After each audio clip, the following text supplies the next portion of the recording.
Motobu Choki, the rebel of Okinawan karate. Thank you very much for feedback on the previous episode of the Legend of the Masters on Oyama Masutatsu. And encouraged by your feedback, I would like to present to you a little write-up about a Motobu Choki who been considered a bit of a rebel of Okinawan karate. In the world of karate, some masters earn their place through tradition. Others carve it with their fists. He was a fighter, a street brawler, a man of noble blood who defied conventions. Feared by many, respected by all. This is the story of Motobu Choki, the rebel of Okinawan karate whose fists spoke louder than words. Choki Motobu was born in 1870 on Okinawa in the royal Motobu family. Although he was from aristocracy, he was drawn not to politics but to fighting. From a young age he was relentless, strong, wild, and quick to clash. In time when martial arts were taught only to the disciplined few, Motobu trained in secret, watching from shadows, mimicking movements, teaching himself by force of will. He studied shurite, tomarite, and most nobly nahate, absorbing knowledge like a sponge. But where others focused on kata, Motobu trained for combat. His method was simple: fight. Bare knuckle, no rules, real encounters in the back alleys of Naha. He became infamous not just for his skills, but for his fearlessness.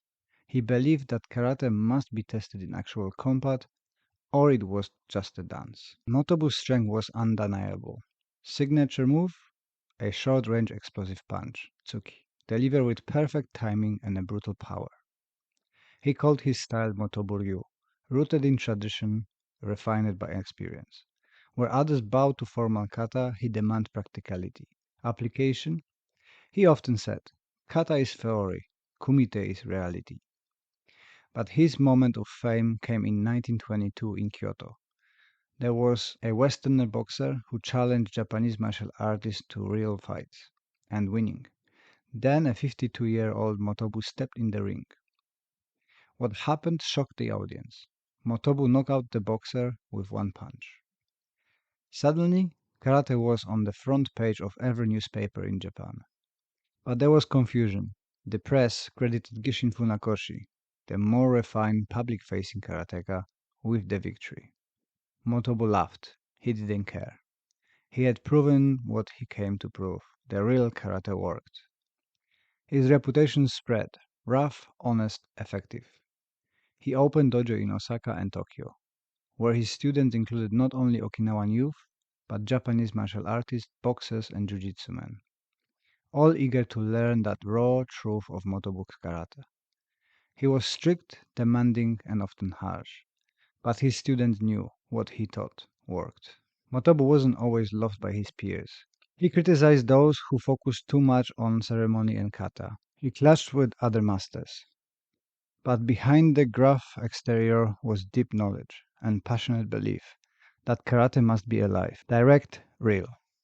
He wrote one of the earliest books on karate, Watashi no Karate Jutsu, in 1932, emphasizing the importance of actual application. His writings and teaching helped preserve the fighting roots of Okinawan karate at the time when it risked becoming too formalized, too sanitized.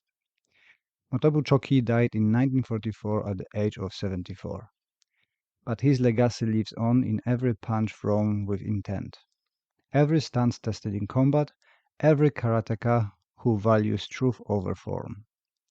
He was the outsider, the warrior prince, the stubborn rebel who stayed true to his fists. He was Motobu Choki.